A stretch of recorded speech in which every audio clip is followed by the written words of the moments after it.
Spinoza démasque, l'eau en vin, n'a jamais eu lieu comme le raconte la Bible. Imaginez un instant que tout ce que vous avez appris sur les miracles bibliques soit une construction élaborée, une manipulation séculaire destinée à maintenir votre soumission spirituelle. Si vous aimez les histoires qui changent votre perspective sur la réalité, n'oubliez pas de vous abonner à la chaîne pour ne manquer aucun moment de vérité révélatrice qui pourrait transformer votre compréhension du monde. D'ailleurs, dites-moi dans les commentaires de quel pays vous nous regardez et à quelle heure vous découvrez ces révélations. Et si vous êtes sur votre téléphone portable, un petit pouce en l'air nous aiderait énormément à faire découvrir ces vérités cachées à davantage de personnes. N'hésitez pas aussi à commenter ce que vous aimeriez entendre d'autre sur Spinoza, ce génie incompris qui a osé défier les dogmes les plus sacrés de son époque. Aujourd'hui, nous plongeons dans l'une des critiques les plus dévastatrices jamais formulées contre la tradition chrétienne. Baruch Spinoza, le philosophe que l'Église a tenté de faire taire, nous révèle pourquoi le miracle de Cana n'est qu'une fiction théologique soigneusement orchestrée. Préparez-vous à découvrir des vérités qui ébranlent les fondements mêmes de ce que l'on vous a enseigné. L'introduction qui change. Tout pourquoi un philosophe juif du XVIIe siècle représentait-il une menace si terrifiante pour l'establishment religieux qu'ils ont tenté de l'éliminer physiquement et spirituellement. Baruch Spinoza n'était pas un simple critique de la religion. Il était l'architecte d'une révolution intellectuelle qui remettait en question la nature même de Dieu, de la réalité et de notre place dans l'univers. Né en 1632 dans la communauté juive séfarade d'Amsterdam, Spinoza grandit dans un environnement où la pensée libre était théoriquement encouragée, mais seulement dans certaines limites. Sa famille, des réfugiés de l'Inquisition espagnole, avait fui les persécutions religieuses pour trouver refuge dans les Pays-Bas relativement tolérants. Mais cette tolérance avait ses limites, et Spinoza était destiné à les découvrir de la manière la plus brutale. Comment un jeune homme, promis à une carrière brillante dans la communauté juive, a-t-il fini par être excommunié, maudit et menacé de mort pour ses idées? L'histoire de Spinoza est celle d'un esprit qui refusait de se soumettre aux dogmes, même au prix de sa sécurité personnelle et de son confort social. Dès son plus jeune âge, Spinoza manifestait une curiosité intellectuelle dévorante qui dépassait largement les limites de l'enseignement religieux traditionnel. Alors que ses contemporains se contentaient d'accepter les interprétations rabbiniques des textes sacrés, lui questionnait les fondements mêmes de ces interprétations. Pourquoi devrait-il croire que Moïse avait écrit la Torah si les preuves textuelles suggéraient le contraire? Pourquoi accepter l'existence de miracles si ceux-ci contredisaient les lois naturelles observables? Ces questions, apparemment innocentes, contenaient en germe une révolution philosophique qui allait ébranler non seulement le judaïsme, mais l'ensemble des religions monothéistes. Car Spinoza ne se contentait pas de critiquer certains aspects de la tradition religieuse, il remettait en question la conception même de Dieu qui sous-tendait ces traditions. Le 27 juillet 1656, à l'âge de 23 ans, Spinoza fut excommunié de la communauté juive d'Amsterdam dans des termes d'une violence inouïe. Le hérem prononcé contre lui déclarait qu'il était maudit de jour comme de nuit, en se couchant comme en se levant, en sortant comme en entrant, et que nul ne devait communiquer avec lui oralement ou par écrit, ni lui rendre aucun service, ni demeurer sous le même toit que lui. Mais qu'avait donc fait ce jeune homme pour mériter une telle condamnation? Sa faute était d'avoir appliqué la raison pure à l'étude des textes religieux, découvrant dans ce processus des contradictions insurmontables et des impossibilités logiques qui remettaient en cause l'ensemble de l'édifice théologique traditionnel. Parmi ces impossibilités, celle qui nous occupe aujourd'hui occupe une place particulière, le prétendu miracle de la transformation de l'eau en vin lors des noces de Cana. Pour Spinoza, ce récit représentait tout ce qui était problématique dans l'approche traditionnelle de la religion. L'acceptation aveugle du surnaturel, la confusion entre symboles et réalité historique, et l'utilisation de l'émerveillement pour maintenir l'ignorance populaire. Mais pourquoi Spinoza considérait-il spécifiquement ce miracle comme particulièrement révélateur des faiblesses de la pensée religieuse traditionnelle? La réponse réside dans sa compréhension révolutionnaire de la nature de Dieu et des lois qui gouvernent l'univers. Le rationalisme de Spinoza contre la tradition chrétienne. Avez-vous déjà remarqué comment les défenseurs des miracles bibliques évitent soigneusement d'expliquer les mécanismes par lesquels ces prodiges seraient censés s'accomplir? Cette évasion n'est pas accidentelle. Elle révèle une faiblesse fondamentale de la pensée religieuse traditionnelle que Spinoza fut le premier à exposer avec une clarté impitoyable.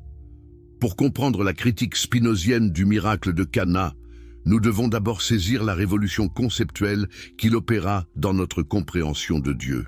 Contrairement aux théologiens de son époque qui concevaient Dieu comme un être anthropomorphe capable d'interventions arbitraires dans le cours naturel des événements, Spinoza proposait une vision radicalement différente. Dans son œuvre maîtresse, L'éthique démontrée selon l'ordre géométrique, Spinoza établit avec une rigueur mathématique que Dieu ne peut être conçu comme un être séparé de la nature, mais qu'il doit être identifié à la nature elle-même dans sa totalité.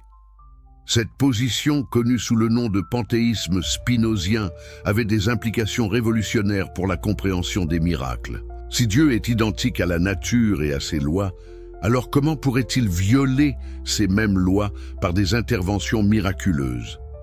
Cela reviendrait à dire que Dieu se contredit lui-même, ce qui est logiquement absurde. Un Dieu parfait ne peut pas créer des lois parfaites puis les violer selon son bon vouloir, car cela impliquerait soit une imperfection initiale dans les lois, soit une inconstance dans la nature divine. Cette logique implacable conduisit Spinoza à une conclusion inévitable. Les miracles, tels que décrits dans les textes religieux, sont impossibles. Non pas parce que Dieu n'est pas assez puissant pour les accomplir, mais parce qu'ils contredisent la nature même de la perfection divine. Mais alors, comment expliquer la présence de ces récits dans les textes sacrés?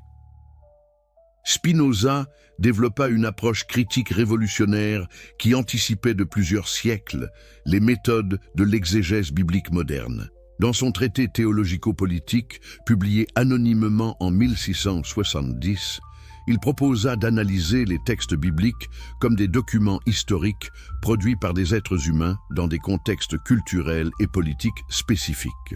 Cette approche historico-critique révélait que les auteurs bibliques n'étaient pas des scribes passifs transcrivant des révélations divines, mais des écrivains actifs poursuivant des objectifs théologiques, politiques et sociaux précis. Leurs récits de miracles servaient non pas à rapporter des événements historiques, mais à communiquer des vérités spirituelles ou à légitimer certaines autorités religieuses. Le cas du miracle de Cana illustrait parfaitement cette dynamique. Pourquoi ce prodige apparaît-il uniquement dans l'évangile de Jean, rédigé des décennies après les évangiles synoptiques? Pourquoi les trois autres évangélistes, supposés témoins ou collecteurs de témoignages directs, ignorent-ils complètement un événement aussi extraordinaire? Spinoza ne se contentait pas de poser ces questions embarrassantes, il fournissait des réponses basées sur une analyse rigoureuse du contexte historique de la rédaction johannique. L'évangile de Jean fut composé vers la fin du 1er siècle, à une époque où les communautés chrétiennes faisaient face à des défis théologiques spécifiques nécessitant une élaboration doctrinale plus sophistiquée. Jean ne cherchait pas à rapporter fidèlement les événements historiques de la vie de Jésus, mais à construire une théologie narrative qui établirait définitivement la divinité du Christ. Le miracle de Cana servait d'ouverture symbolique à cette démonstration, préfigurant les transformations spirituelles plus profondes que Jean voulait attribuer à Jésus. Cette interprétation symbolique était parfaitement légitime du point de vue littéraire et théologique, mais elle devenait problématique lorsque les générations ultérieures l'interprétaient comme un récit historique littéral. C'est précisément cette confusion entre symbolisme théologique et réalité historique que Spinoza identifiait comme l'une des sources principales. La méthode spinozienne d'analyse textuelle révélait d'autres éléments troublants dans le récit de Cana.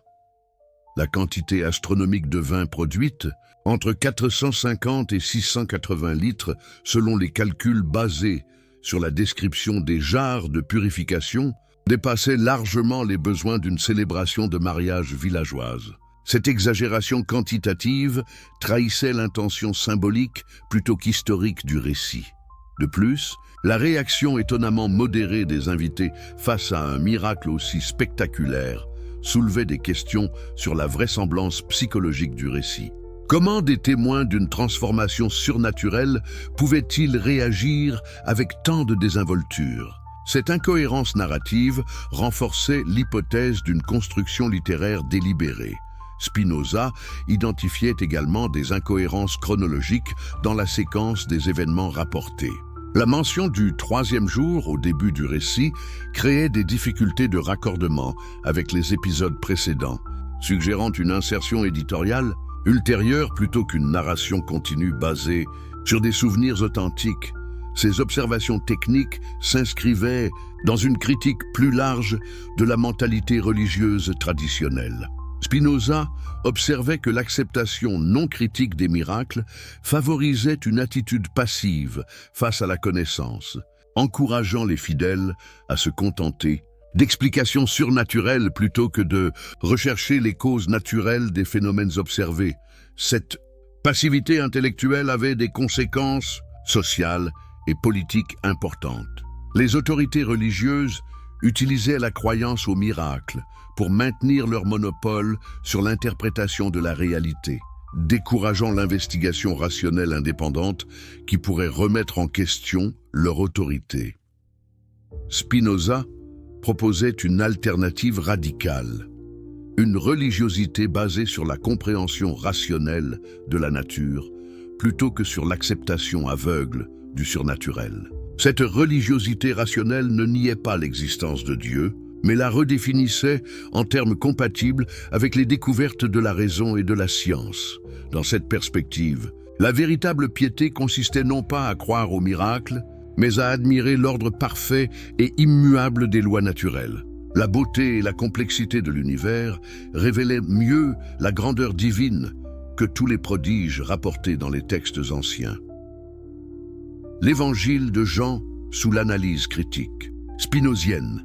Comment expliquer qu'un événement prétendument aussi extraordinaire que la transformation de l'eau en vin ne soit rapporté que par un seul des 4 évangélistes? Cette question, apparemment simple, ouvre la porte à une analyse dévastatrice de la fiabilité historique des récits évangéliques et révèle les motivations théologiques cachées derrière leur composition. Spinoza aborda cette problématique avec la rigueur d'un enquêteur moderne, comparant systématiquement les sources disponibles et analysant leur contexte de production. Ce qu'il découvrit remettait en question non seulement l'authenticité historique du miracle de Cana, mais la méthodologie même utilisée par les théologiens traditionnels pour établir la vérité religieuse. Les évangiles synoptiques, Matthieu, Marc et Luc, furent rédigés entre 65 et 85 de notre ère, relativement peu de temps après les événements qu'ils prétendent rapporter. Leurs auteurs avaient accès à des traditions orales encore fraîches et à des témoins potentiels des événements décrits. Si un miracle aussi spectaculaire que la transformation de l'eau en vin avait réellement eu lieu, comment expliquer son absence totale de ses premières sources? L'argument selon lequel chaque évangéliste aurait sélectionné différents aspects de la vie de Jésus ne tient pas face à l'analyse comparative. Les synoptiques rapportent fidèlement d'autres miracles, souvent dans des versions très similaires qui attestent de leur circulation dans la tradition orale primitive. Pourquoi auraient-ils tous ignoré un prodige aussi impressionnant et symboliquement riche que la transformation de l'eau en vin? La réponse de Spinoza était aussi simple qu'elle était révolutionnaire. Ce miracle n'existait pas dans la tradition primitive parce qu'il ne s'était jamais produit. Il s'agissait d'une création littéraire tardive de l'évangéliste Jean, conçu pour servir des objectifs théologiques spécifiques de sa communauté à la fin du 1er siècle. Cette hypothèse était confirmée par l'analyse du contexte historique de la rédaction johannique. L'évangile de Jean fut composé entre 90 et 100 de notre ère, soit une génération entière après les synoptiques. À cette époque, les témoins directs des événements étaient morts et les communautés chrétiennes faisaient face à de nouveaux défis théologiques qui nécessitaient une réponse doctrinale plus élaborée. Les communautés johanniques étaient particulièrement confrontées à la nécessité d'établir la divinité du Christ face aux critiques juives et aux doutes de certains chrétiens. Le récit des noces de Cana servait parfaitement cet objectif en présentant dès le début de l'Évangile une démonstration éclatante de la puissance divine de Jésus. L'analyse textuelle révélait d'autres éléments qui confirmaient la nature construite du récit. Jean présente explicitement cet épisode comme le premier des signes accomplis par Jésus, l'insérant dans une séquence soigneusement orchestrée de 7 miracles symboliques. Cette structure narrative délibérée trahissait l'intention théologique plutôt qu'historique de l'auteur. Spinoza notait également les détails architecturaux du récit qui révélaient son symbolisme théologique profond. La transformation de l'eau contenue dans les jarres de purification juive en vin de qualité supérieure représentait symboliquement la transformation de l'ancienne alliance mosaïque en nouvelle alliance chrétienne. Cette lecture allégorique était parfaitement cohérente avec le projet théologique johannique, mais elle excluait toute interprétation littérale du récit. L'examen linguistique du texte grec original révélait d'autres indices de construction littéraire. Jean utilise des termes techniques spécifiques et des jeux de mots sophistiqués qui trahissent une composition soigneuse plutôt qu'un témoignage spontané. L'usage du mot « signe » plutôt que « miracle » pour décrire l'événement suggérait que l'auteur lui-même concevait son récit comme porteur de sens symbolique plutôt que comme rapport d'un fait historique. Les détails matériels du récit posaient également des problèmes de crédibilité historique que Spinoza ne manquait pas de relever. Les jarres de pierre mentionnées contenaient chacune entre 75 et 115 litres selon les mesures de l'époque, ce qui représentait une production totale de vin dépassant largement les besoins d'une fête de mariage villageoise. Cette exagération quantitative servait à souligner la générosité divine, mais elle rendait le récit historiquement improbable. Plus troublant encore était le détail concernant la qualité supérieure du vin produit. Le maître du repas s'étonne que l'hôte ait gardé le meilleur vin pour la fin, contrairement à l'usage qui voulait qu'on serve d'abord les meilleurs crus avant que les convives ne perdent leur capacité de discernement. Cette inversion des conventions sociales servait le propos théologique de Jean, mais elle créait une invraisemblance narrative supplémentaire. Spinoza s'interrogeait également sur l'absence de témoins nommés dans le récit johannique. Contrairement à d'autres épisodes évangéliques où des personnages spécifiques sont identifiés, le miracle de Cana se déroule devant une foule anonyme.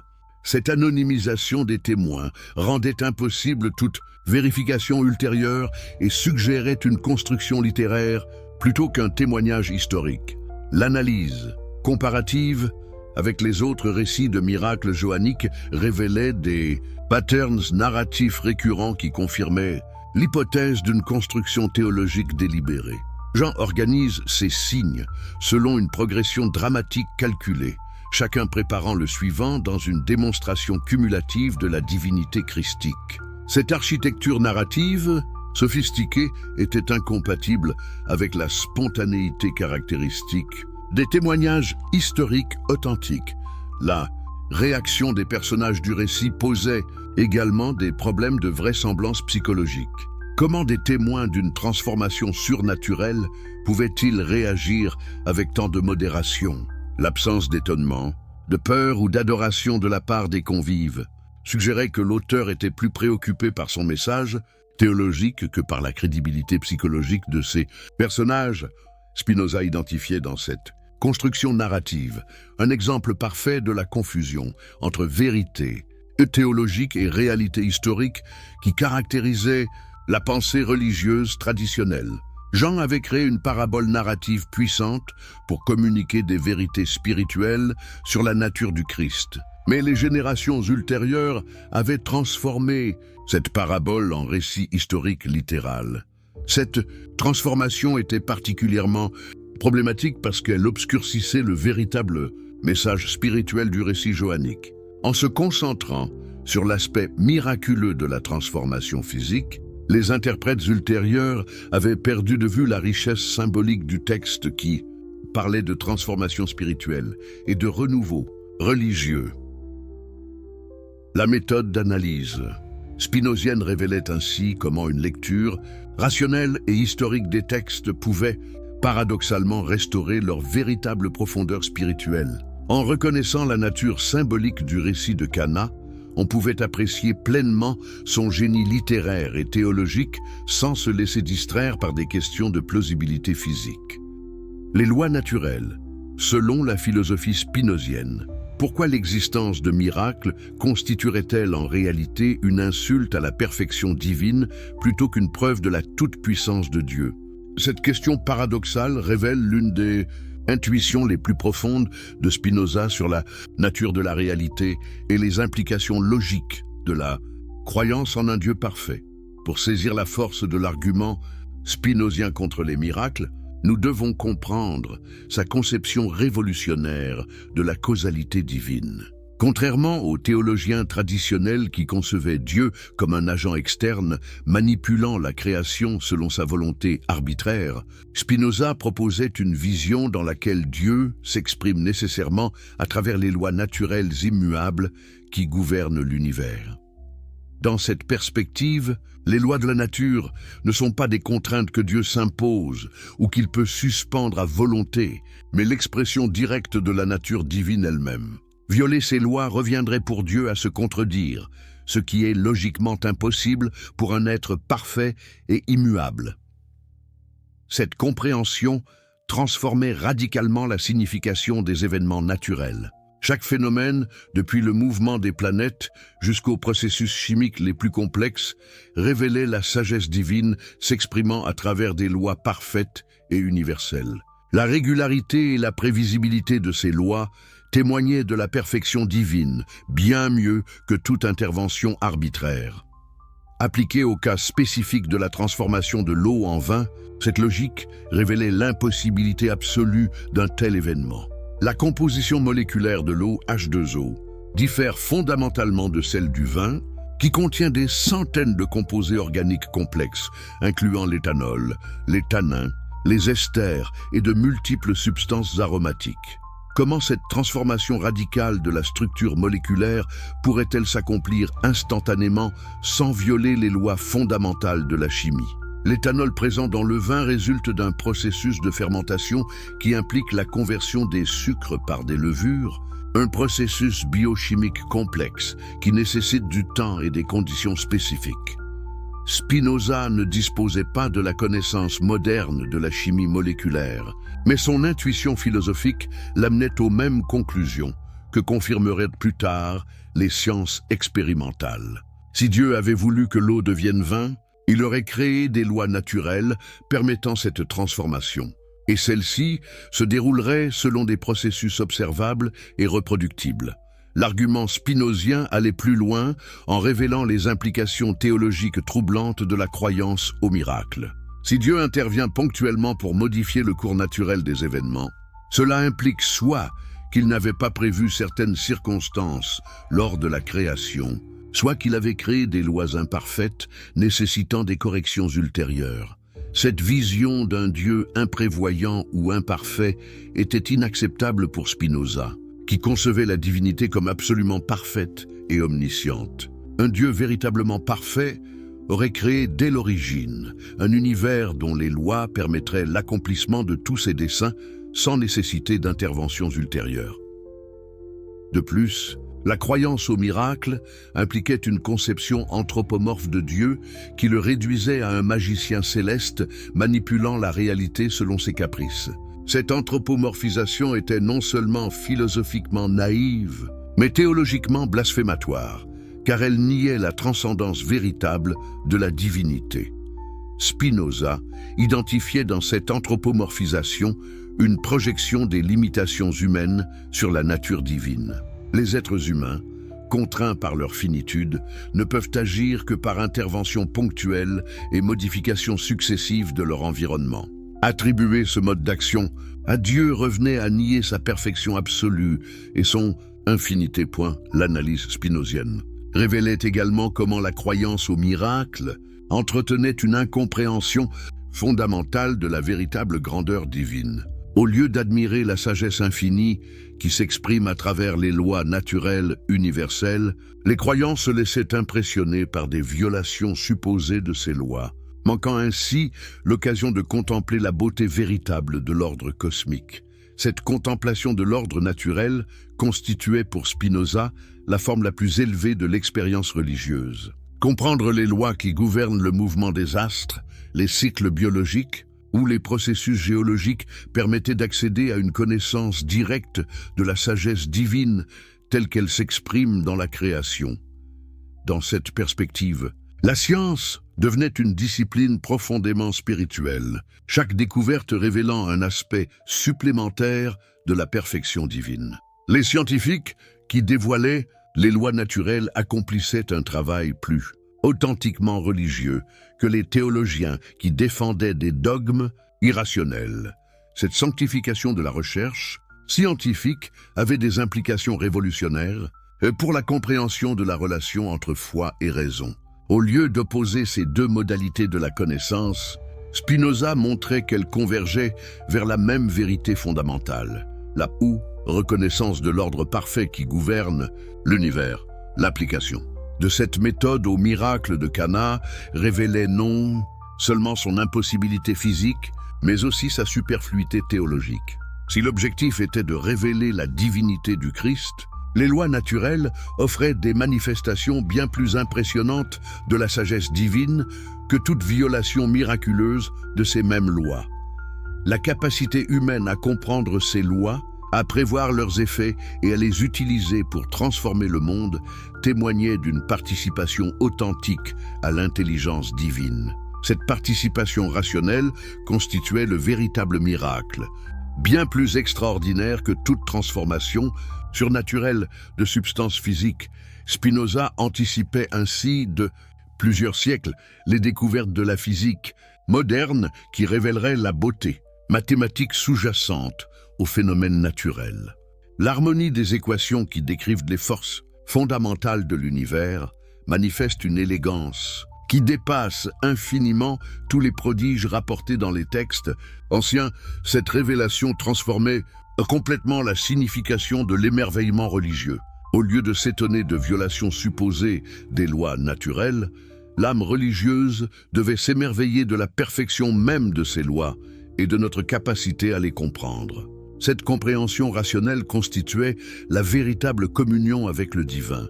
L'argument spinozien contre les miracles ne visait donc pas à nier l'existence du sacré, mais à le redéfinir de manière plus authentique et plus profonde. Le sacré véritable résidait dans l'ordre éternel et immuable qui gouverne l'univers, non dans des exceptions arbitraires à cet ordre. Cette redéfinition libérait l'esprit humain de la dépendance envers des autorités prétendant détenir le monopole de l'accès au surnaturel. Chaque individu capable d'exercer sa raison pouvait accéder directement à la contemplation de l'ordre divin tel qu'il s'exprime dans les lois naturelles, la démonstration spinozienne de l'impossibilité du miracle de Cana s'inscrivait ainsi dans un projet philosophique plus vaste de libération intellectuelle et spirituelle. En révélant l'irrationalité de la croyance aux interventions surnaturelles, Spinoza ouvrait la voie à une religiosité plus mature, fondée sur la compréhension plutôt que sur la crédulité, sur l'admiration rationnelle plutôt que sur la soumission aveugle. Cette transformation de la conscience religieuse représentait pour Spinoza l'accomplissement véritable de la destinée humaine. Devenir des participants conscients et rationnels de l'ordre éternel qui gouverne l'univers, plutôt que des spectateurs passifs, d'interventions miraculeuses, prétendument arbitraires. La vérité que vous êtes sur le point de découvrir va bouleverser votre compréhension de l'histoire ancienne et révélait comment les récits bibliques ont été façonnés par des réalités sociales, politiques et culturelles que l'Église a toujours cherché à dissimuler. Si vous appréciez les révélations historiques qui éclairent d'un jour nouveau les mystères du passé, n'oubliez pas de vous abonner à notre chaîne pour ne manquer aucune de ces découvertes fascinantes. Dites-nous dans les commentaires de quel pays vous nous suivez et l'heure à laquelle vous découvrez ces révélations.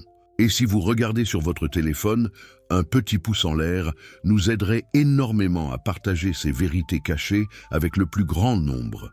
Aujourd'hui, nous plongeons dans l'analyse historique la plus approfondie jamais réalisée sur le contexte réel des noces de Cana, la construction théologique de ce récit et les preuves manuscrites qui révèlent sa véritable nature. Le contexte historique réel des noces de Cana, comment les traditions de mariage de la Palestine du 1er siècle nous révèlent-elles l'impossibilité historique du récit johannique. Pour comprendre pourquoi le miracle de Cana ne peut pas s'être déroulé comme le décrit l'évangile de Jean, nous devons d'abord reconstituer avec précision les coutumes matrimoniales de l'époque et les réalités socio-économiques qui les encadraient. Les mariages dans la Palestine du 1er siècle n'étaient pas des événements improvisés ou intimes, mais des célébrations communautaires hautement codifiées qui s'étendaient sur une semaine entière. Ces festivités suivaient un protocole rigoureux établi par des siècles de tradition et renforcé par les prescriptions rabbiniques qui régissaient tous les aspects de la vie sociale juive. La préparation d'un mariage commençait des mois à l'avance et impliquait l'ensemble de la communauté villageoise. Pourquoi cette mobilisation collective était-elle nécessaire? Parce que ces célébrations représentaient bien plus qu'une union entre deux individus, elles constituaient l'affirmation de l'identité communautaire et du statut social des familles impliquées. L'approvisionnement en vin pour ces festivités suivait des règles strictes qui rendent le récit johannique hautement improbable. Les familles devaient calculer précisément les quantités nécessaires en fonction du nombre d'invités, de la durée des festivités et de leur statut social. Manquer de vin constituait une humiliation sociale majeure qui marquait définitivement la réputation de la famille. Cette importance cruciale du vin dans les célébrations matrimoniales découlait de sa signification symbolique profonde dans la culture méditerranéenne antique. Le vin représentait la prospérité, la bénédiction divine et la capacité de l'homme à transformer les dons de la nature. Une pénurie de vin signalait non seulement une mauvaise organisation, mais aussi une possible défaveur divine. Comment alors expliquer qu'une famille ait pu se retrouver à court de vin comme le suggère le récit johannique? Les recherches historiques sur les pratiques matrimoniales palestiniennes révèlent que de telles pénuries étaient virtuellement impossibles dans le contexte décrit par Jean. Les préparatifs matrimoniaux impliquaient la collaboration de réseaux familiaux étendus qui s'assuraient collectivement de la réussite de la célébration. Les oncles, cousins et alliés contribuaient tous aux provisions, créant un système de sécurité sociale qui rendait les pénuries critiques extrêmement rares. De plus, les lois de l'hospitalité orientale imposaient aux familles voisines de venir en aide en cas de difficultés imprévues. Cette solidarité communautaire automatique constituait un filet de sécurité qui prévenait les situations embarrassantes décrites dans le récit johannique. L'analyse des contrats de mariage conservés dans les papyrus de l'époque révèle que les familles établissaient des accords détaillés spécifiant les contributions de chaque partie aux festivités. Ces documents légaux incluaient des clauses sur l'approvisionnement en vin, montrant l'importance accordée à cet aspect de la célébration. Mais supposons qu'une pénurie se soit malgré tout produite. Comment les contemporains auraient-ils réagi? Les sources historiques indiquent que la solution standard consistait à envoyer des messagers aux villages voisins pour acheter du vin supplémentaire ou à diluer les réserves existantes avec de l'eau pour prolonger les provisions. Cette pratique de dilution du vin était d'ailleurs courante dans l'Antiquité méditerranéenne.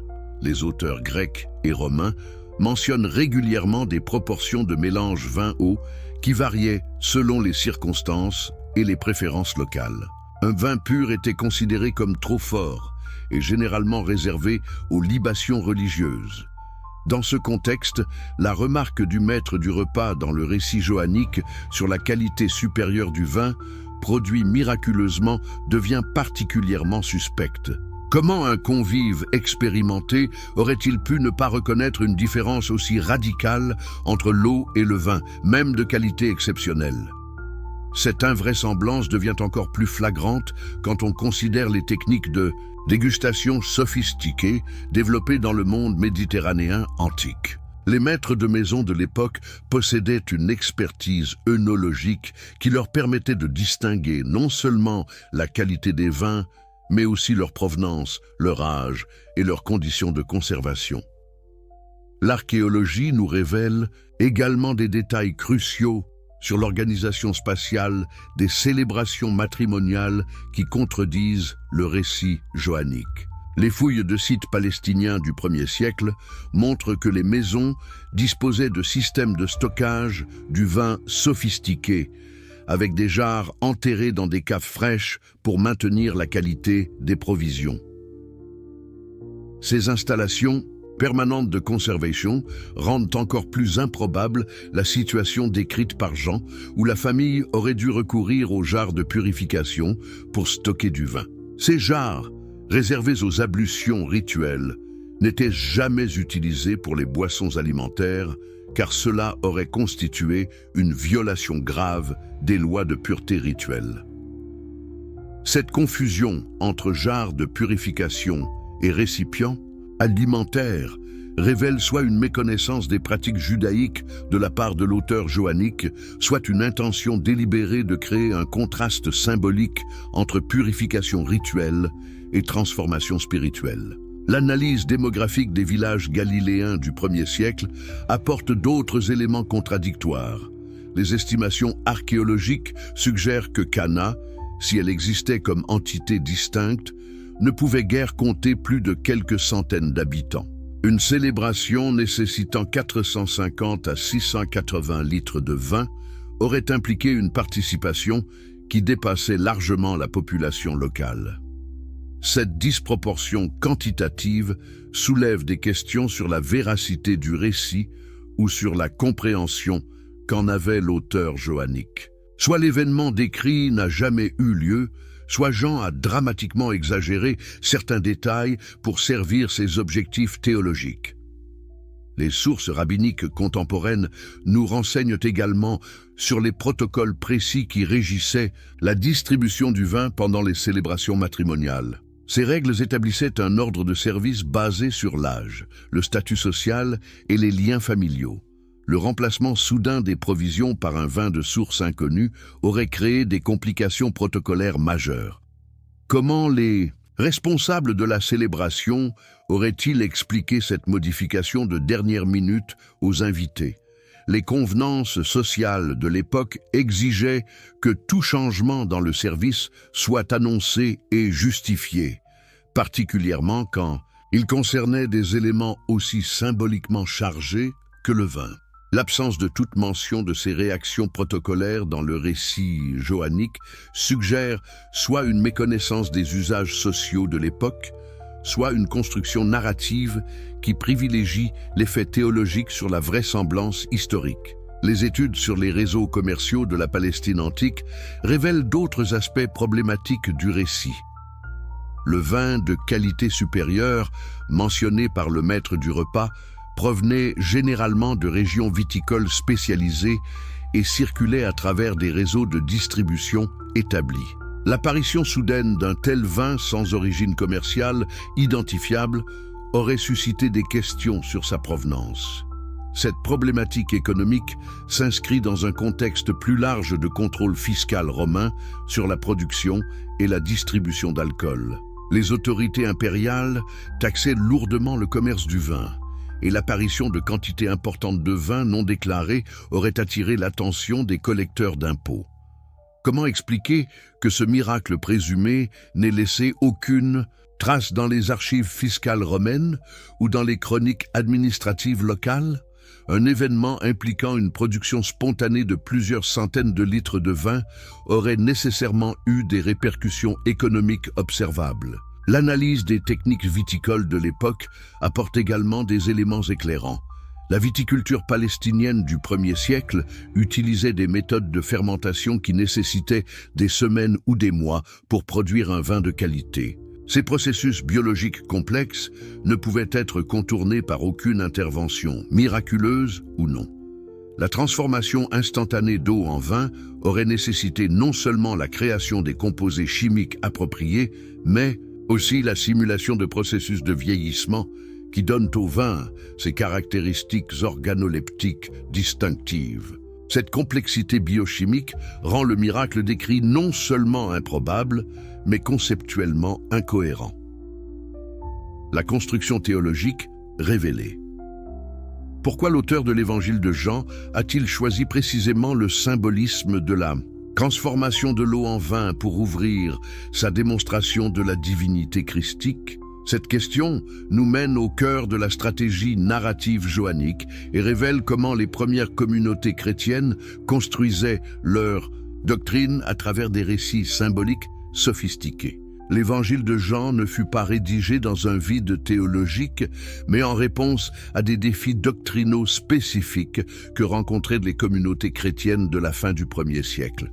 Ces communautés devaient simultanément établir leur légitimité face aux autorités judaïques, se différencier des autres mouvements religieux concurrents et répondre aux questions croissantes sur la nature divine du Christ. Dans ce contexte polémique, le choix du miracle de Cana comme ouverture narrative révèle une stratégie théologique délibérée. En présentant Jésus transformant l'eau de purification juive en vin de célébration, Jean établissait symboliquement la supériorité de la nouvelle alliance chrétienne sur l'ancienne alliance mosaïque. Cette opposition symbolique n'était pas accidentelle, mais soigneusement calculée, pour résonner avec les préoccupations théologiques de la communauté joannique. Comment ces chrétiens de la fin du 1er siècle pouvaient-ils justifier leur rupture avec le judaïsme traditionnel tout en revendiquant l'héritage des promesses bibliques? Le récit de Cana offrait une réponse narrative élégante. Jésus ne détruisait pas les institutions juives, mais les transformait et les perfectionnait. L'eau de purification rituelle devenait le vin de la joie messianique, préfigurant la transformation spirituelle que le christianisme prétendait apporter au monde.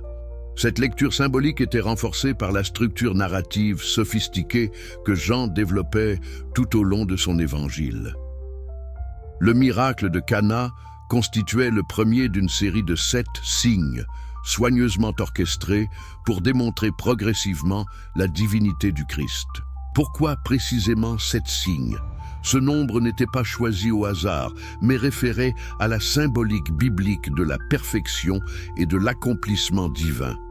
En structurant son évangile autour de ce nombre symbolique, Jean signalait à ses lecteurs qu'ils assistaient non pas à une chronique historique, mais à une démonstration théologique organisée. Cette organisation délibérée révèle l'intention catéchétique de l'évangile joannique. Jean ne cherchait pas à informer ses lecteurs sur les événements historiques de la vie de Jésus, mais à les former doctrinalement en leur fournissant les outils conceptuels nécessaires pour comprendre et défendre la foi chrétienne. Le choix spécifique du vin comme élément central du premier signe révèle également une connaissance approfondie des traditions religieuses méditerranéennes concurrentes.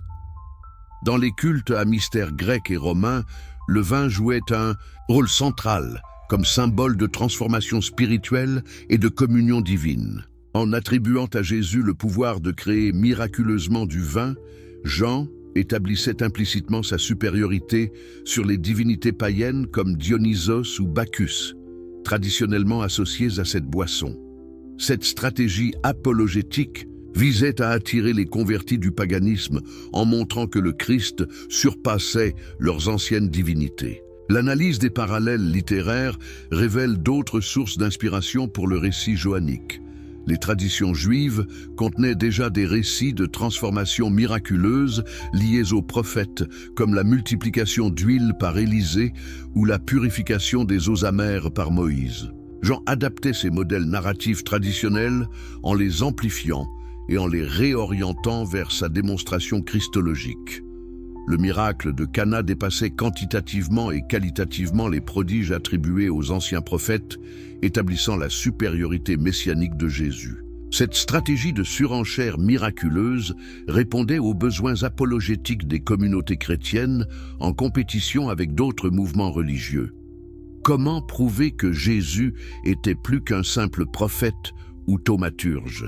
En lui attribuant des pouvoirs qui surpassaient ceux de toutes les figures religieuses concurrentes. Le détail de la quantité extraordinaire de vin produit, entre 450 et 680 litres, s'inscrit dans cette logique de démonstration par l'excès. Cette exagération quantitative ne visait pas la crédibilité historique, mais l'impact théologique, soulignant la générosité divine infinie que manifestait le Christ.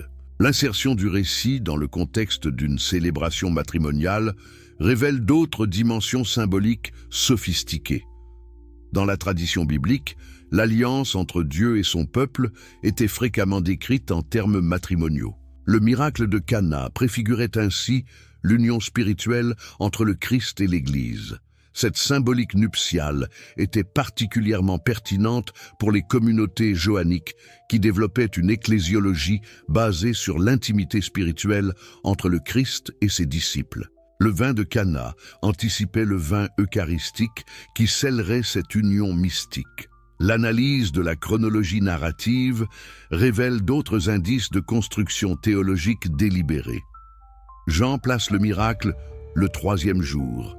Expression qui résonne avec la résurrection pascale et établit dès l'ouverture de l'Évangile le thème de la victoire sur la mort. Cette anticipation chronologique de la résurrection transformait rétrospectivement le miracle de Cana en préfiguration de l'événement central de la foi chrétienne. Les lecteurs initiés comprenaient que la transformation de l'eau en vin annonçait la transformation plus radicale de la mort en vie. Le rôle de Marie dans le récit révèle également des préoccupations théologiques spécifiques de la communauté joannique. Sa présence et son intervention établissaient l'importance de la médiation féminine dans l'économie du salut, thème qui serait développé tout au long de l'Évangile. Cette valorisation du rôle féminin contrastait avec les tendances patriarcales dominantes dans les autres traditions chrétiennes primitives. Jean développait une théologie plus inclusive qui reconnaissait l'importance des femmes comme témoins et médiatrices de la révélation divine. L'analyse des techniques narratives joanniques révèle l'utilisation sophistiquée du malentendu dramatique comme outil pédagogique. Les personnages du récit ne comprennent pas initialement la signification des événements qu'ils vivent, permettant à l'auteur d'instruire progressivement ses lecteurs. Cette technique littéraire, empruntée aux traditions théâtrales classiques, transformait les récits évangéliques en instruments de formation doctrinale. Les lecteurs s'identifiaient aux personnages ignorants et découvraient progressivement les vérités spirituelles cachées sous les événements narratifs. Le contraste établi entre l'ignorance des personnages et la connaissance du lecteur créait un sentiment de supériorité intellectuelle qui renforçait l'adhésion doctrinale. Cette stratégie psychologique sophistiquée révèle l'intention catéchétique délibérée de l'auteur joannique. L'utilisation du vocabulaire technique de la purification rituelle révèle également la connaissance approfondie que Jean avait des pratiques judaïques contemporaines. Cette expertise lui permettait de construire des contrastes symboliques, précis entre les anciens rites et les nouvelles réalités spirituelles. Cependant, cette même expertise révèle les intentions polémiques du récit. En présentant la transformation de l'eau de purification en vin de célébration, Jean suggérait que les pratiques rituelles judaïques étaient dépassées et transformées par l'avènement christique. Cette polémique anti-judaïque s'inscrivait dans le contexte historique de la séparation définitive entre christianisme et judaïsme à la fin du 1er siècle. Les communautés joanniques, probablement composé de judéo-chrétiens exclus des synagogues, utilisaient ces récits pour justifier leur rupture avec leurs origines religieuses. Les preuves manuscrites et l'évolution textuelle. Comment l'analyse des manuscrits les plus anciens révèle-t-elle les modifications successives apportées au récit de Cana au cours des premiers siècles chrétiens? Cette investigation manuscriptologique nous offre une fenêtre unique sur l'évolution de la tradition textuelle et les motivations théologiques qui ont guidé les scribes successifs. Les papyrus les plus anciens contenant des fragments de l'évangile de Jean remontent au IIe siècle de notre ère, soit plus d'un siècle après la rédaction originale présumée. Cette distance temporelle considérable laissait amplement le temps aux modifications textuelles de s'accumuler, transformant progressivement le texte original selon les besoins doctrinaux des communautés copistes.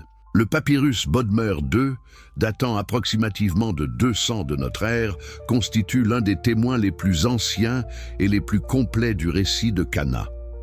Son analyse révèle déjà des variantes significatives par rapport aux versions manuscrites ultérieures, suggérant que le processus d'évolution textuelle avait commencé très tôt dans la transmission. Pourquoi ces variations textuelles sont-elles particulièrement révélatrices pour comprendre la nature construite du récit johannique? Parce qu'elles montrent comment les scribes successifs ont délibérément modifié certains détails pour renforcer l'impact théologique du récit ou résoudre des incohérences narratives. L'examen des variantes concernant la quantité d'eau transformée révèle des tentatives répétées d'amplification dramatique.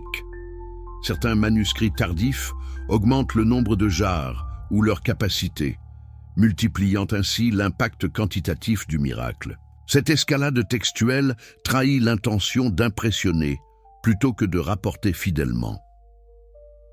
Plus significatives encore sont les variations dans la description de la qualité du vin produit. Les manuscrits les plus anciens utilisent des termes relativement modestes pour décrire le vin, tandis que les versions ultérieures ajoutent des qualificatifs superlatifs qui transforment le produit miraculeux en nectar divin. Ces amplifications textuelles révèlent comment chaque génération de copistes contribuait à l'élaboration mythologique du récit. Loin d'être des transmetteurs passifs d'une tradition fixe, les scribes médiévaux étaient des collaborateurs actifs dans la construction de la légende christique. L'analyse comparative avec les manuscrits des évangiles synoptiques révèle l'absence totale de référence au miracle de Cana dans les traditions textuelles parallèles. Cette absence ne peut s'expliquer par des pertes accidentelles de manuscrits, car les traditions synoptiques sont remarquablement cohérentes dans leur transmission des récits de miracles. Comment expliquer qu'un événement aussi extraordinaire que la transformation de l'eau en vin n'ait laissé aucune trace dans les 3 autres traditions évangéliques? Cette absence constitue un argument décisif contre l'historicité du récit johannique et en faveur de sa nature purement construite. Les techniques paléographiques modernes permettent également d'identifier les interpolations tardives dans les manuscrits johanniques. Certains détails du récit de Cana apparaissent dans des écritures différentes ou avec des encres de composition distinctes, révélant des ajouts postérieurs à la copie originale du manuscrit. Ces interpolations concernent généralement des détails destinés à renforcer l'aspect miraculeux du récit. Précision sur la rapidité de la transformation, insistance sur la qualité exceptionnelle du vin, ou ajout concernant les réactions d'émerveillement des témoins. L'étude des citations patristiques du récit de Cana révèle également l'évolution progressive de son interprétation. Les pères de l'Église les plus anciens, comme Justin Martyr ou Irénée, citent le récit de manière relativement sobre, se concentrant sur sa signification symbolique plutôt que sur ses aspects surnaturels. En revanche, les auteurs patristiques tardifs, comme Jean Chrysostome ou Augustin, développent des interprétations de plus en plus miraculeuses qui transforment le récit johannique en démonstration de toute puissance divine. Cette évolution exégétique accompagne et justifie les amplifications textuelles observées dans les manuscrits contemporains. L'analyse linguistique des variantes textuelles révèle des influences de diverses traditions locales sur la transmission du récit. Les manuscrits syriaques introduisent des détails culturels spécifiques à leur région, tandis que les versions coptes adaptent certains éléments aux sensibilités égyptiennes. Ces adaptations culturelles multiples démontrent que le récit de Cana fonctionnait davantage comme un canevas narratif flexible que comme un témoignage historique fixe. Chaque communauté chrétienne l'adaptait selon ses besoins doctrinaux et ses particularités culturelles. Les manuscrits latins révèlent des modifications particulièrement significatives dans la description des jarres de purification. La Vulgate de Jérôme introduit des précisions techniques sur leur contenance et leur fonction qui ne figurent pas dans les manuscrits grecs les plus anciens. Ces ajouts techniques visaient probablement à renforcer la crédibilité du récit face aux critiques rationnelles qui commençaient à émerger dans l'Occident christianisé. En fournissant des détails matériels précis, les copistes tentaient de donner une apparence d'authenticité historique à un récit essentiellement symbolique. L'étude des lectionnaires révèle comment l'Église utilisait liturgiquement le récit de Cana et comment cette utilisation influençait sa transmission textuelle. Les passages lus publiquement tendaient à être standardisés et amplifiés pour maximiser leur impact sur l'assemblée des fidèles. Ces adaptations liturgiques transformaient progressivement le récit johannique d'un texte théologique sophistiqué en récit édifiant destiné à impressionner des audiences populaires moins cultivées. Cette vulgarisation nécessitait l'amplification des éléments merveilleux au détriment de la subtilité symbolique originale. Les manuscrits byzantins tardifs révèlent l'influence des controverses christologiques sur la transmission du récit de Cana. Les scribes introduisaient des variantes destinées à soutenir des positions doctrinales spécifiques sur la nature divine du Christ. Certaines versions amplifient l'aspect divin du miracle pour combattre l'arianisme, tandis que d'autres insistent sur l'humanité de Jésus pour réfuter le docétisme. Ces manipulations textuelles révèlent comment les controverses théologiques influençaient directement la transmission des textes évangéliques. L'analyse des marginalia dans les manuscrits médiévaux révèle les réactions des lecteurs successifs au récit de Cana. Ces annotations montrent une évolution progressive de l'interprétation, passant d'une lecture symbolique sophistiquée à une croyance littérale de plus en plus naïve. Cette évolution exégétique accompagnait la perte progressive de la culture théologique raffinée qui caractérisait les premières communautés chrétiennes. À mesure que le christianisme se popularisait, ces textes fondateurs étaient interprétés de manière de plus en plus littérale et moins nuancée. Les techniques de critique textuelle moderne permettent de reconstituer approximativement le texte johannique originel en éliminant les additions et modifications ultérieures. Cette reconstitution révèle un récit beaucoup plus sobre que les versions manuscrites tardives, confirmant l'hypothèse d'une amplification progressive. Le texte reconstitué présente le miracle de Cana comme un signe symbolique plutôt que comme un prodige surnaturel, ce qui cohère avec l'intention théologique sophistiquée de l'auteur johannique originel. Cette sobriété primitive fut progressivement obscurcie par les additions miraculeuses des copistes ultérieurs. L'absence de témoins textuels indépendants pour le récit de Cana dans les sources non chrétiennes constitue un argument supplémentaire contre son historicité. Aucun chroniqueur juif, romain ou grec contemporain ne mentionne cet événement prétendument extraordinaire. Cette absence ne peut s'expliquer par la perte accidentelle de documents, car de nombreux textes contemporains ont survécu et mentionnent d'autres aspects de l'activité religieuse en Palestine. Le silence des sources indépendantes suggère que le miracle de Cana n'existait que dans l'imagination théologique johannique. Les papyrus documentaires de l'Égypte romaine, qui préservent de nombreux détails sur la vie quotidienne de l'époque, ne contiennent aucune référence à des transformations miraculeuses d'eau en vin. Cette absence dans les archives contemporaines contraste avec la richesse de la documentation sur d'autres aspects de la culture religieuse antique. Cette lacune documentaire révèle l'isolation du récit johannique par rapport aux réalités historiques de son époque. Le miracle de Cana appartient exclusivement à l'univers littéraire des communautés chrétiennes, sans ancrage dans l'histoire contemporaine vérifiable. L'analyse des techniques de composition révèle enfin comment l'auteur johannique construisait ses récits de miracles selon des modèles littéraires établis.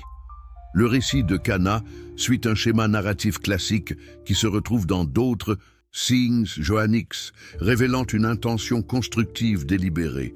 Cette standardisation narrative confirme que Jean ne rapportait pas des événements historiques spontanés, mais élaborait des récits théologiques selon des règles de composition littéraire précises.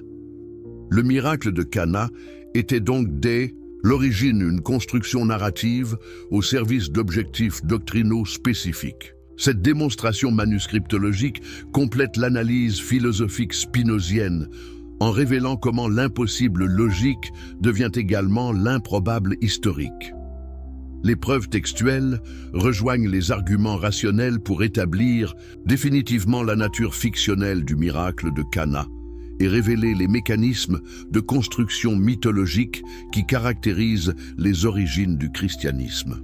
Êtes-vous prêt à découvrir comment les révélations de Spinoza ont transformé pour toujours notre compréhension de la spiritualité et continuent d'influencer les penseurs les plus audacieux de notre époque?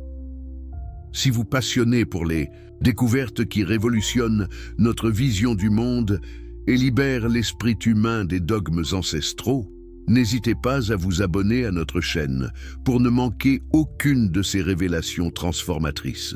Dites-nous dans les commentaires de quel pays vous nous suivez et à quelle heure vous découvrez ces vérités libératrices. Et si vous regardez depuis votre téléphone, un petit pouce en l'air nous aiderait énormément à diffuser ces connaissances essentielles au plus grand nombre possible de personnes en quête de vérité.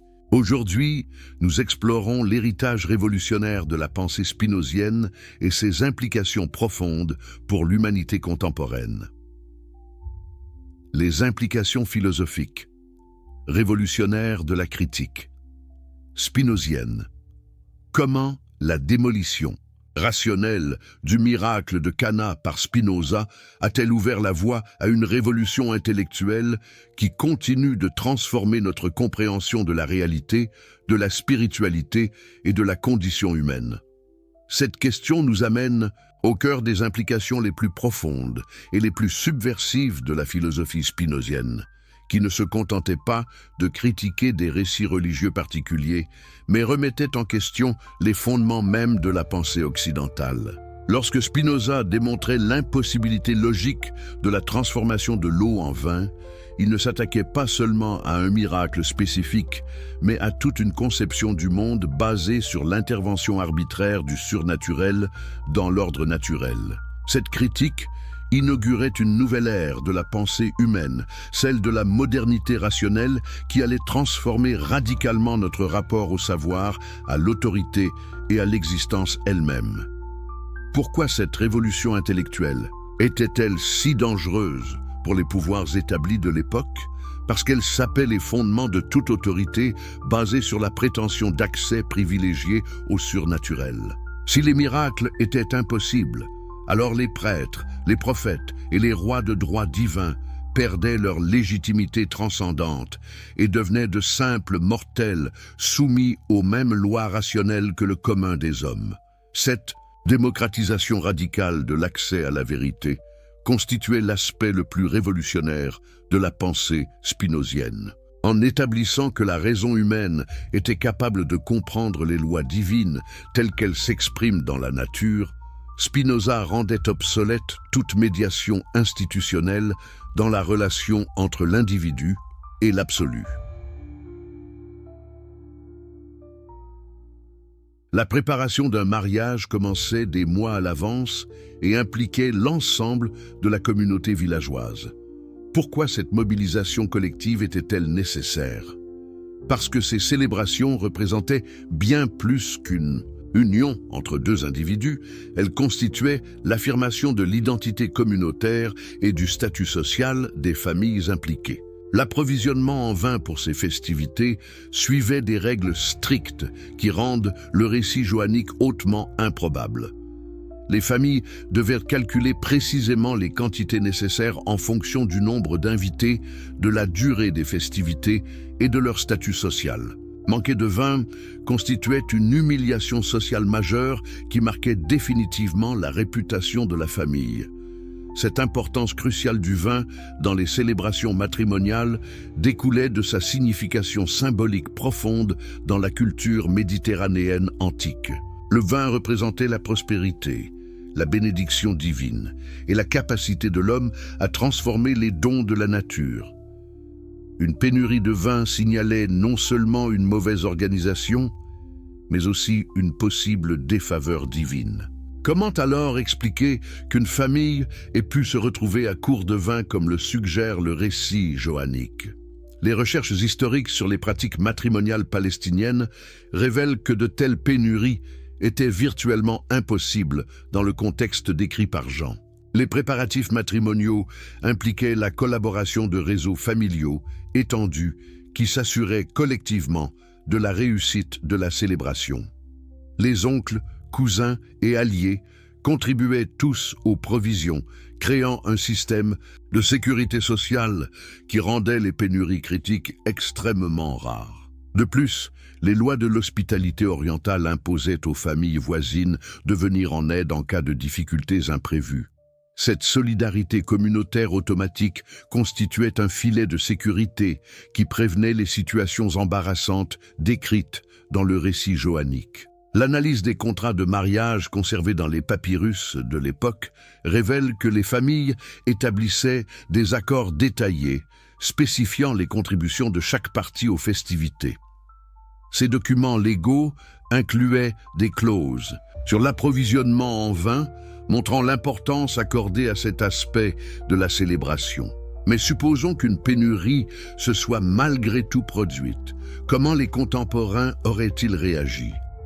Les sources historiques indiquent que la solution standard consistait à envoyer des messagers aux villages voisins pour acheter du vin supplémentaire ou à diluer les réserves existantes avec de l'eau pour prolonger les provisions.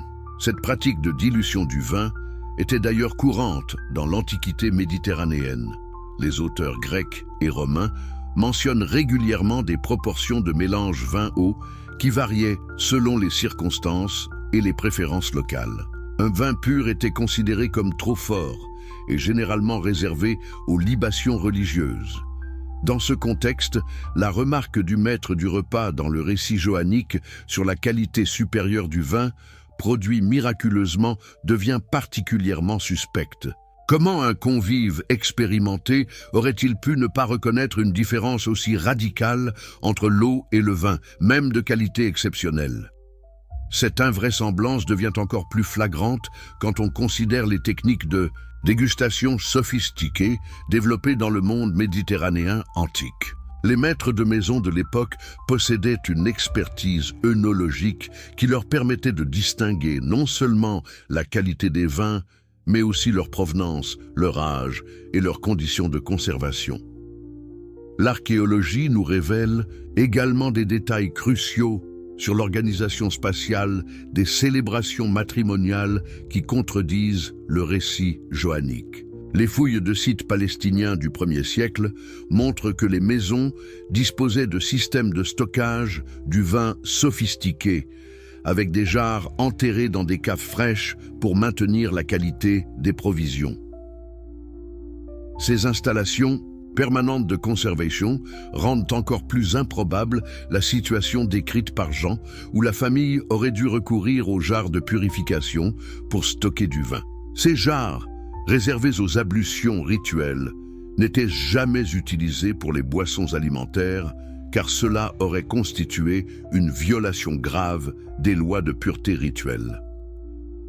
Cette confusion entre jarres de purification et récipients alimentaires révèle soit une méconnaissance des pratiques judaïques de la part de l'auteur johannique, soit une intention délibérée de créer un contraste symbolique entre purification rituelle et transformation spirituelle. L'analyse démographique des villages galiléens du 1er siècle apporte d'autres éléments contradictoires. Les estimations archéologiques suggèrent que Cana, si elle existait comme entité distincte, ne pouvait guère compter plus de quelques centaines d'habitants.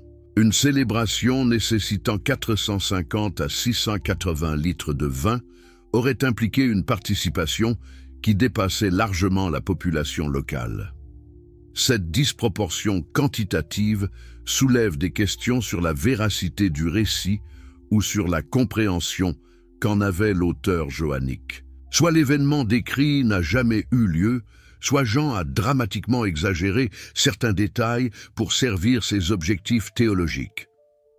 Les sources rabbiniques contemporaines nous renseignent également sur les protocoles précis qui régissaient la distribution du vin pendant les célébrations matrimoniales. Ces règles établissaient un ordre de service basé sur l'âge, le statut social et les liens familiaux. Le remplacement soudain des provisions par un vin de source inconnue aurait créé des complications protocolaires majeures. Comment les responsables de la célébration auraient-ils expliqué cette modification de dernière minute aux invités? Les convenances sociales de l'époque exigeaient que tout changement dans le service soit annoncé et justifié, particulièrement quand il concernait des éléments aussi symboliquement chargés que le vin. L'absence de toute mention de ces réactions protocolaires dans le récit johannique suggère soit une méconnaissance des usages sociaux de l'époque, soit une construction narrative qui privilégie l'effet théologique sur la vraisemblance historique. Les études sur les réseaux commerciaux de la Palestine antique révèlent d'autres aspects problématiques du récit. Le vin de qualité supérieure, mentionné par le maître du repas, provenait généralement de régions viticoles spécialisées et circulait à travers des réseaux de distribution établis. L'apparition soudaine d'un tel vin sans origine commerciale identifiable aurait suscité des questions sur sa provenance. Cette problématique économique s'inscrit dans un contexte plus large de contrôle fiscal romain sur la production et la distribution d'alcool. Les autorités impériales taxaient lourdement le commerce du vin, et l'apparition de quantités importantes de vin non déclarés aurait attiré l'attention des collecteurs d'impôts. Comment expliquer que ce miracle présumé n'ait laissé aucune trace dans les archives fiscales romaines ou dans les chroniques administratives locales? Un événement impliquant une production spontanée de plusieurs centaines de litres de vin aurait nécessairement eu des répercussions économiques observables. L'analyse des techniques viticoles de l'époque apporte également des éléments éclairants.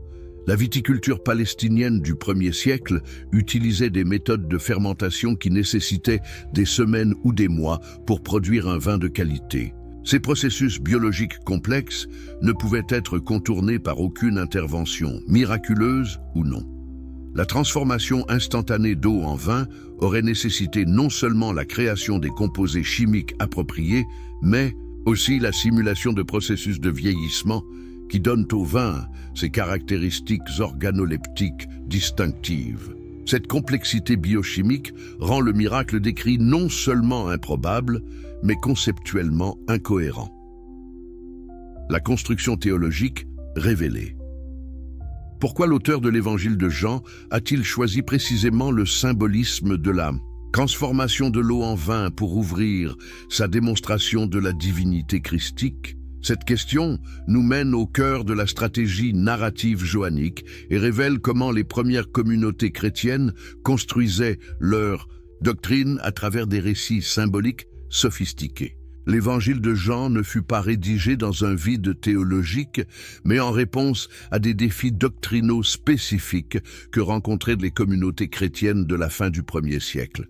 Ces communautés devaient simultanément établir leur légitimité face aux autorités judaïques, se différencier des autres mouvements religieux concurrents et répondre aux questions croissantes sur la nature divine du Christ. Dans ce contexte polémique, le choix du miracle de Cana comme ouverture narrative révèle une stratégie théologique délibérée.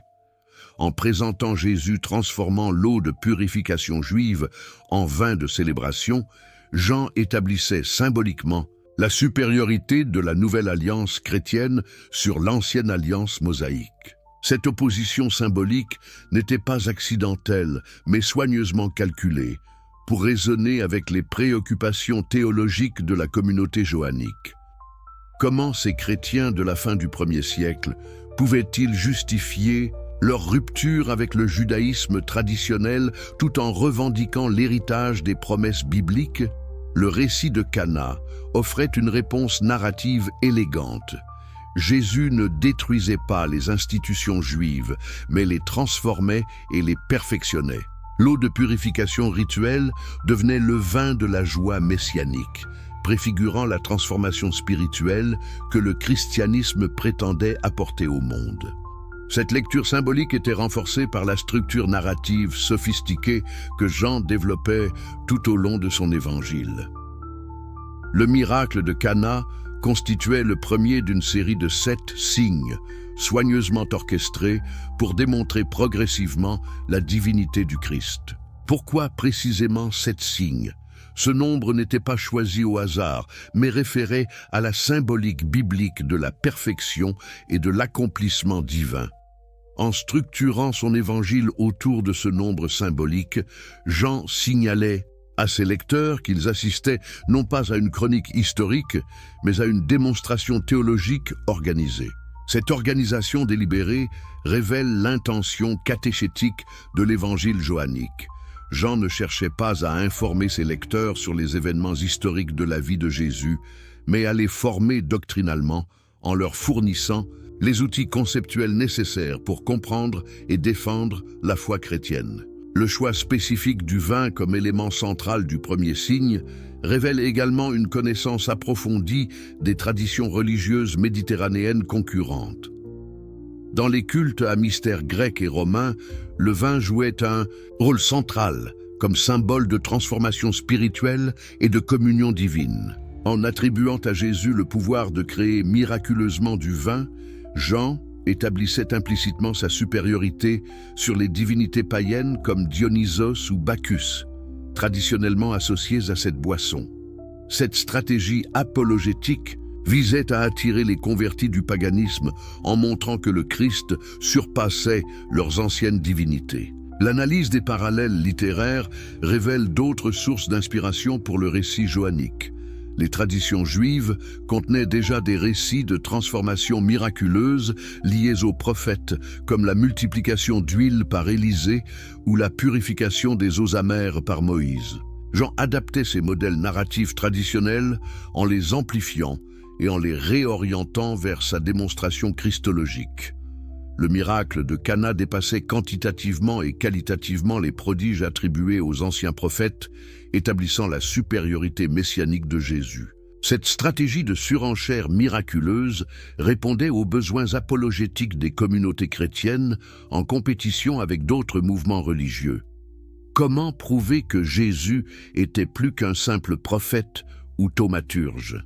En lui attribuant des pouvoirs qui surpassaient ceux de toutes les figures religieuses concurrentes. Le détail de la quantité extraordinaire de vin produit, entre 450 et 680 litres, s'inscrit dans cette logique de démonstration par l'excès. Cette exagération quantitative ne visait pas la crédibilité historique, mais l'impact théologique, soulignant la générosité divine infinie que manifestait le Christ. L'insertion du récit dans le contexte d'une célébration matrimoniale révèle d'autres dimensions symboliques sophistiquées. Dans la tradition biblique, l'alliance entre Dieu et son peuple était fréquemment décrite en termes matrimoniaux. Le miracle de Cana préfigurait ainsi l'union spirituelle entre le Christ et l'Église. Cette symbolique nuptiale était particulièrement pertinente pour les communautés johanniques qui développaient une ecclésiologie basée sur l'intimité spirituelle entre le Christ et ses disciples. Le vin de Cana anticipait le vin eucharistique qui scellerait cette union mystique. L'analyse de la chronologie narrative révèle d'autres indices de construction théologique délibérée. Jean place le miracle le 3e jour, expression qui résonne avec la résurrection pascale et établit dès l'ouverture de l'Évangile le thème de la victoire sur la mort. Cette anticipation chronologique de la résurrection transformait rétrospectivement le miracle de Cana en préfiguration de l'événement central de la foi chrétienne. Les lecteurs initiés comprenaient que la transformation de l'eau en vin annonçait la transformation plus radicale de la mort en vie. Le rôle de Marie dans le récit révèle également des préoccupations théologiques spécifiques de la communauté johannique. Sa présence et son intervention établissaient l'importance de la médiation féminine dans l'économie du salut, thème qui serait développé tout au long de l'Évangile. Cette valorisation du rôle féminin contrastait avec les tendances patriarcales dominantes dans les autres traditions chrétiennes primitives. Jean développait une théologie plus inclusive qui reconnaissait l'importance des femmes comme témoins et médiatrices de la révélation divine. L'analyse des techniques narratives johanniques révèle l'utilisation sophistiquée du malentendu dramatique comme outil pédagogique. Les personnages du récit ne comprennent pas initialement la signification des événements qu'ils vivent, permettant à l'auteur d'instruire progressivement ses lecteurs. Cette technique littéraire, empruntée aux traditions théâtrales classiques, transformait les récits évangéliques en instruments de formation doctrinale. Les lecteurs s'identifiaient aux personnages ignorants et découvraient progressivement les vérités spirituelles cachées sous les événements narratifs. Le contraste établi entre l'ignorance des personnages et la connaissance du lecteur créait un sentiment de supériorité intellectuelle qui renforçait l'adhésion doctrinale. Cette stratégie psychologique sophistiquée révèle l'intention catéchétique délibérée de l'auteur johannique. L'utilisation du vocabulaire technique de la purification rituelle révèle également la connaissance approfondie que Jean avait des pratiques judaïques contemporaines.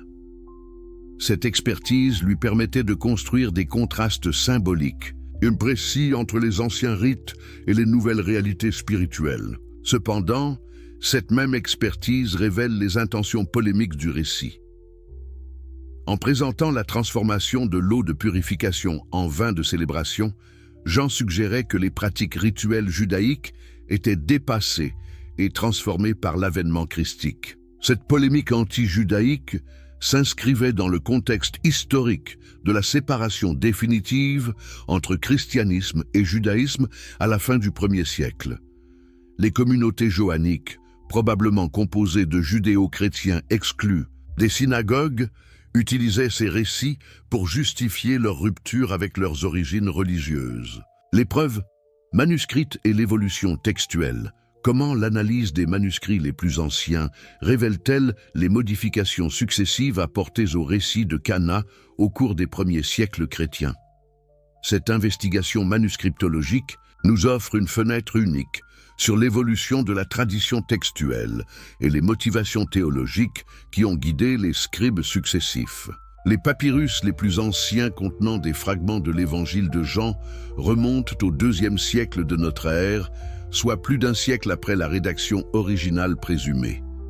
Cette distance temporelle considérable laissait amplement le temps aux modifications textuelles de s'accumuler, transformant progressivement le texte original selon les besoins doctrinaux des communautés copistes. Le papyrus Bodmer II, datant approximativement de 200 de notre ère, constitue l'un des témoins les plus anciens et les plus complets du récit de Cana. Son analyse révèle déjà des variantes significatives par rapport aux versions manuscrites ultérieures, suggérant que le processus d'évolution textuelle avait commencé très tôt dans la transmission. Pourquoi ces variations textuelles sont-elles particulièrement révélatrices pour comprendre la nature construite du récit johannique? Parce qu'elles montrent comment les scribes successifs ont délibérément modifié certains détails pour renforcer l'impact théologique du récit ou résoudre des incohérences narratives. L'examen des variantes concernant la quantité d'eau transformée révèle des tentatives répétées d'amplification dramatique. Certains manuscrits tardifs augmentent le nombre de jarres ou leur capacité, multipliant ainsi l'impact quantitatif du miracle. Cette escalade textuelle trahit l'intention d'impressionner plutôt que de rapporter fidèlement. Plus significatives encore sont les variations dans la description de la qualité du vin produit. Les manuscrits les plus anciens utilisent des termes relativement modestes pour décrire le vin, tandis que les versions ultérieures ajoutent des qualificatifs superlatifs qui transforment le produit miraculeux en nectar divin.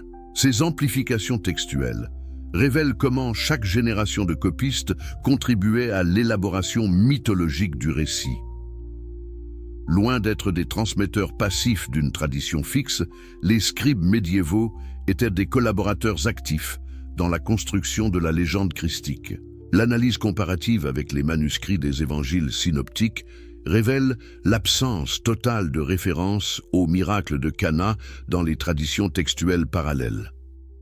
Cette absence ne peut s'expliquer par des pertes accidentelles de manuscrits, car les traditions synoptiques sont remarquablement cohérentes dans leur transmission des récits de miracles. Comment expliquer qu'un événement aussi extraordinaire que la transformation de l'eau en vin n'ait laissé aucune trace dans les 3 autres traditions évangéliques ? Cette absence constitue un argument décisif contre l'historicité du récit johannique et en faveur de sa nature purement construite. Les techniques paléographiques modernes permettent également d'identifier les interpolations tardives dans les manuscrits johanniques. Certains détails du récit de Cana apparaissent dans des écritures différentes ou avec des encres de composition distinctes, révélant des ajouts postérieurs à la copie originale du manuscrit. Ces interpolations concernent généralement des détails destinés à renforcer l'aspect miraculeux du récit. Précision sur la rapidité de la transformation, insistance sur la qualité exceptionnelle du vin, ou ajout concernant les réactions d'émerveillement des témoins. L'étude des citations patristiques du récit de Cana révèle également l'évolution progressive de son interprétation. Les pères de l'Église les plus anciens, comme Justin Martyr ou Irénée, citent le récit de manière relativement sobre, se concentrant sur sa signification symbolique plutôt que sur ses aspects surnaturels. En revanche, les auteurs patristiques tardifs, comme Jean Chrysostome ou Augustin, développent des interprétations de plus en plus miraculeuses qui